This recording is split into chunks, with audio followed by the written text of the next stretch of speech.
इस तरह से आपको 4 स्टेप फॉलो करने हैं। मैं एक-एक स्टेप करके एक्सप्लेन करती हूँ। सांस लेने में दिक्कत आने लगती है और एक व्हीज़िंग साउंड इस तरह की एक साउंड जो है वो हम सुन पाते हैं। जितने समय में सांस लिया उससे डबल टाइम में हमने सांस छोड़ना है। अस्थमा एक ऐसी प्रॉब्लम है जिसका अटैक कभी भी कहीं पर भी किसी को भी आ जाता है। छोटे बच्चे, जवान, बूढ़े, हम काम पर हैं, घर पर हैं, बच्चे खेल रहे हैं, ग्राउंड में हैं, कहीं पर भी उनको अस्थमा का अटैक आ जाता है।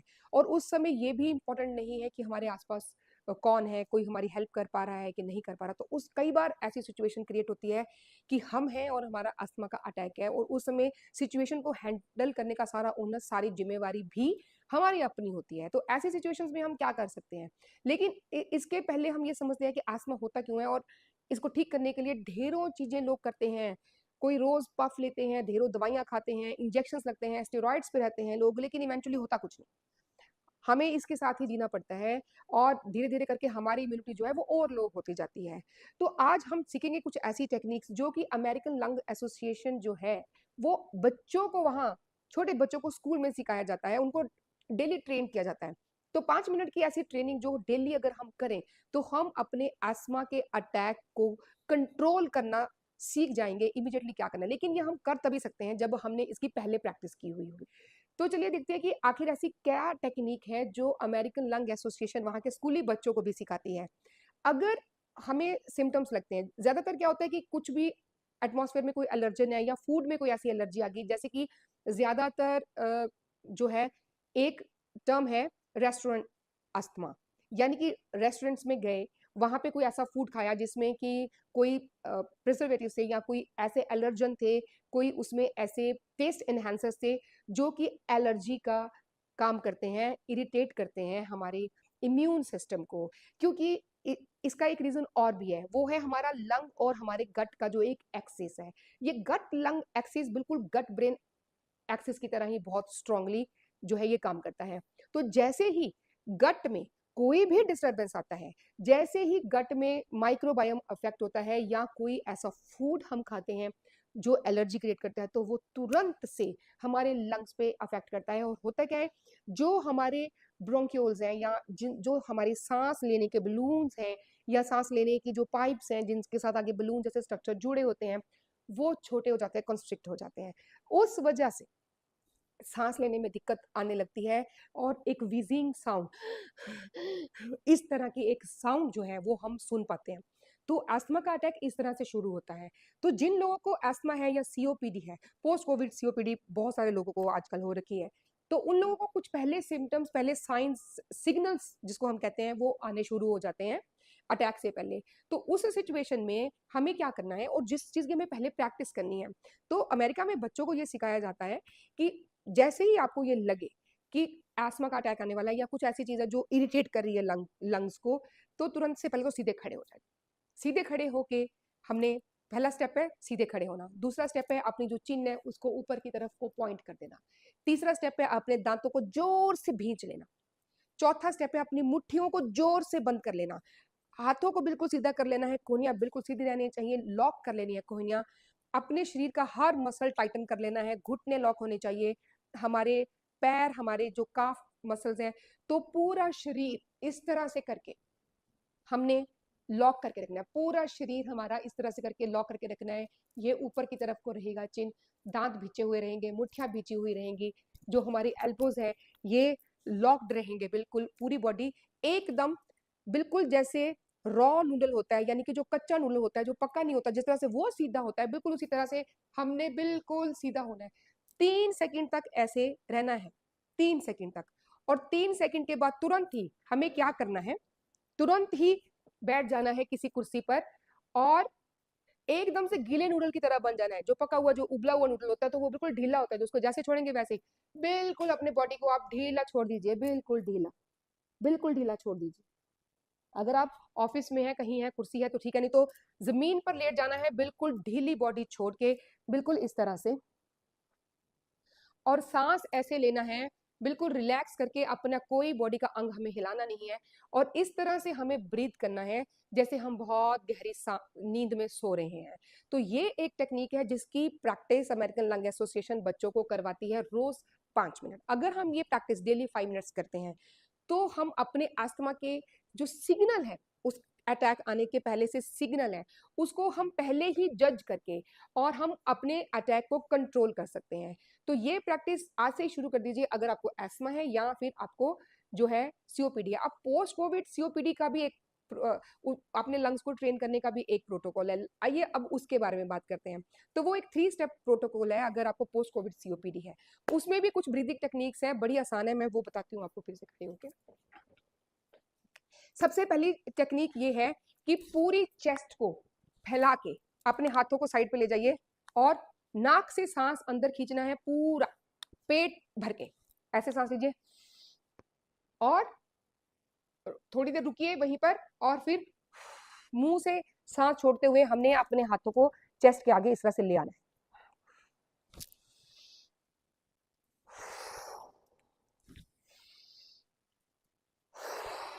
ये है पहली टेक्निक। इसका दूसरा जो टेक्निक है वो है एब्डोमिनल ब्रीथिंग। जब हम एब्डोमिनल ब्रीथिंग करते हैं तो हमारा डायफ्राम मूव करता है। जब हमारा डायफ्राम मूव करता है तो वो हमारी डीप ब्रीदिंग होती है। उसमें क्या होता है, हमारी जो चेस्ट कैविटी है वो बड़ी हो जाती है, यानी कि हमारे लंग्स को ज्यादा स्पेस मिलती है एक्सपैंड करने के लिए। तो वो लंग्स को एक ट्रेन करने की ये प्रोसेस है। तो इसके लिए क्या करना है, अपने हाथ अपने पेट पे रख लीजिए और नाक से सांस लेके पेट भर के सांस लेनी है, पेट भर के सांस लेनी है। लंबी सांस लीजिए, पेट को बाहर को फुला के हाथों से आपको फील होना चाहिए कि मेरा पेट फूल गया है। और फिर मुंह से सांस छोड़ते हैं, धीरे धीरे सांस छोड़ना है। जितने समय में सांस लिया उससे डबल टाइम में हमने सांस छोड़ना है और पेट अंदर पे चलता जाएगा, अंदर पे चलता जाएगा। फिर से लीजिए। याद रखिए हर टेक्निक को करने के टाइम इनहेल करने के बाद हमने कुछ सेकंड उसको होल्ड करना है। तो ये हम अपने लंग्स को एक तरह से ट्रेन कर रहे हैं कि वो कार्बन डाइऑक्साइड को टॉलरेट करने की जो कैपेसिटी है उसकी वो बढ़ सके। तीसरी टेक्निक इसी सिलसिले में तीसरी टेक्निक है, अपने दोनों हाथों को जोर से पेट के साथ ऐसे करके जो है एकदम से सटा लीजिए और जोर से हमने इसको दबा के रखना है। पेट को दबा के रखते रहिए, रेजिस्टेंस ब्रीदिंग है। This is called resistance breathing, यानी कि बाहरी जोर जो लग रहा है वो आपको सांस लेने से रोक रहा है, लेकिन आपने सांस लेना है। तो सांस लेना है,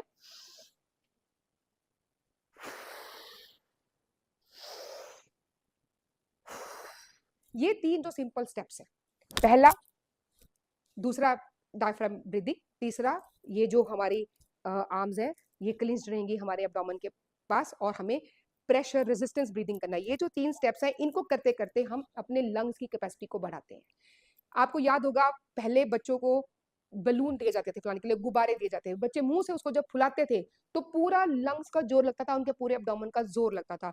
वो पूरे जोर से जब वो गुब्बारों को फुलाते थे तो उनके लंग्स की एक्सरसाइज होती थी। लेकिन आज हम वो काम किससे करते हैं, पंप से करते हैं कि बच्चे का मुंह दुख जाएगा। लेकिन इस चक्कर में हम उनके लंग्स को वीक करते जा रहे हैं। तो ये जो हम गलती कर रहे हैं इसको हम आज भी सुधार सकते हैं। तो बच्चे को अगर एस्मा है, ब्रोंकाइटिस है, कुछ भी एलर्जी है, चाहे नहीं है तो भी अपने बच्चों को बलून्स फुलाने के लिए दीजिए। अपने सुपरविजन में हम करवा सकते हैं बच्चों को कि हमारी देखरेख में वो करें। तो वो जब मुंह से बलून फुलाएंगे तो उससे उनकी लंग्स की जो कैपेसिटी है वो बढ़ जाएगी। बड़े भी ये टेक्निक कर सकते हैं, बड़े भी ये प्रैक्टिस कर सकते हैं। एलर्जिक रिएक्शंस या इन्फेक्शंस की वजह से हमारा ये जो लंग्स है उनके अंदर म्यूकस बहुत सारा भर जाता है। म्यूकस जो है वो इकट्ठा होके स्पेस को ऑक्यूपाई कर लेता है और सांस लेने के लिए जगह नहीं बचती। तो बहुत जरूरी होता है कि उस स्थिति में उस कफ को बाहर निकाला जाए। तो उस कफ को बाहर निकालने के लिए पहले उसको ढीला करना जरूरी है, उसको लूजन करना जरूरी है। एक तो टेक्निक है कि पीठ पर ये जो है ऐसे हाथ करके हम लोग जो है कपिंग करते हैं तो भी जो कफ है वो म्यूकस जो है वो लूजन हो जाता है और उसके बाद उसको हम बाहर निकाल सकते हैं। एक टेक्निक मैं आपको आज और सिखाने वाली हूँ जिससे आप बिना किसी की मदद से, क्योंकि पीठ पे टैपिंग करने के लिए आपको किसी की मदद चाहिए, लेकिन ये जो टेक्निक मैं आपको सिखाने वाली हूँ इसमें आपको किसी की मदद की जरूरत नहीं है। ये टेक्निक बहुत सिंपल है, आप खुद ही कर सकते हैं। इस पिक्चर में जैसे आप देख रहे हैं इस तरह से आपको 4 स्टेप फॉलो करने हैं। मैं एक एक स्टेप करके एक्सप्लेन करती हूँ। सबसे पहले उल्टा लेट जाना है, मुंह के बल लेटना है। मुंह के बल लेटने के बाद आपको कुछ सेकंड उस तरह से लेटने के बाद आप राइट साइड पर लेटेंगे और जो लेफ्ट कंधा है उसको थोड़ा सा ऊपर उठा लेंगे। कुछ सेकंड्स इसी स्थिति में रहना है, फिर लेफ्ट साइड पर लेट के सीधे बेड पर ही लेटना है। पहले उल्टा लेटे, फिर राइट साइड पर लेटे, फिर लेफ्ट पे लेट के राइट कंधा उठा लेना है, बिल्कुल जैसे आप पिक्चर में देख रहे हैं सेकंड स्टेप में उस तरह। थर्ड स्टेप ये है कि इंक्लाइंड आपको लेटना है। इंक्लाइंड लेट के अपने दोनों जो हाथ हैं वो इस पिक्चर की तरह सिर के पीछे कर लेने हैं और अपने पैरों को मोड़ लेना है, बिल्कुल इस पोजीशन में। उसके बाद आपको इसी इंक्लाइंड सरफेस के ऊपर पहले राइट लेटना है, फिर लेफ्ट लेटना है, और इसके बाद उठ के बैठ जाएं और खांसी करके जो वो कफ ढीला हो गया, जो म्यूकस ढीला हो गया है, उसको हम बाहर निकाल सकते हैं। तो ये एक टेक्निक है जो हम खुद कर सकते हैं उस म्यूकस को बाहर निकालने के लिए। तो नेबुलाइजर लेके या और कुछ कुछ मेडिसिन यूज करने की बजाय अपने आप खुद किसी की मदद के बिना इस टेक्निक से हम अपनी चेस्ट में जमे हुए म्यूकस को भी बाहर निकाल सकते हैं। दूसरी टेक्निक जो है लंग की कैपेसिटी को बढ़ाने की, वो है शंख बजाना। तो शंख बजाने के पे भी हमारे पूरे लंग्स की जो है वो एक्सरसाइज होती है। तो ज्यादातर ये सुबह सुबह शंख बजाया जाता था, क्योंकि सुबह का टाइम लंग्स को ट्रेन करने का बेस्ट टाइम है। तो इसलिए कोई भी ऐसी एक्सरसाइजेस जो हम लंग्स को ट्रेन करने के लिए करना चाहते हैं, वो हमें सुबह सुबह करनी चाहिए, वो सबसे बेस्ट टाइम होता है। और एक लास्ट चीज, अगर हम कहीं सफर कर रहे हैं, मतलब हम कहीं जर्नी कर रहे हैं, कहीं जा रहे हैं, हमारे पास ना बलून है, ना शंख है, ना हमारे पास कोई ऐसी जगह, हम ट्रेन में बैठे हैं, हम गाड़ी में बैठे हुए हैं, उस समय हम कोई ऐसी एक्सरसाइजेस नहीं कर पा रहे, तो उस समय हम क्या करना है, अपने हाथों का इस्तेमाल करना है। अपने हाथों को इस तरह से बिल्कुल हर तरफ से जोर से दबा लीजिए। देखिए, ध्यान से देखिए, यहां से भी पूरा बंद, कहीं से कोई रास्ता नहीं होना चाहिए। केवल ये जो दो उंगलियां हैं और जो ये अंगूठे हैं, इनके बीच में यहाँ पे एक छोटा सा हमें रास्ता छोड़ना है सांस भरने के लिए। बिल्कुल पीछे से बंद है, ऊपर से उंगलियां टाइट हैं, नीचे से भी कोई जगह नहीं है, पूरा हाथ लॉक्ड है, और केवल उंगलियों और अंगूठों के बीच में एक छोटा सा छेद हमें नजर आ रहा है। और अपने होठों को इसमें सेट करके हमने पहले सांस भर लेनी है और फिर इसमें छोड़नी है मुंह से। इस जब हम ये करेंगे तो हमें पता चलेगा कि हम सांस इसमें भर नहीं पा रहे, क्योंकि कहीं से हवा निकलने की जगह नहीं है। ये टेक्निक हम कहीं पर भी कर सकते हैं। जब भी हम ब्रीदिंग की प्रैक्टिस करते हैं तो याद रखिए, हमें अपनी सांस बाहर छोड़ने की आवाज नहीं आनी चाहिए, ये इस चीज का हमने ध्यान रखना है। तो वो हमारी नेचुरल ब्रीदिंग हो जाएगी। जितना हो सकता है ये टेक्निक्स प्रैक्टिस करते जाइए, और धीरे धीरे करके आप खुद नोटिस करेंगे कि कैसे आप तुरंत से अस्थमा के अटैक को भी रोक सकते हैं और अपनी लंग की कैपेसिटी को बढ़ा सकते हैं। सीओपीडी के पेशेंट्स जो हैं वो भी इस टेक्निक से अपने लंग्स को स्ट्रेंथन कर सकते हैं और छुटकारा पा सकते हैं पफ्स से, इंजेक्शन से, इमरजेंसी से, आईसीयू से।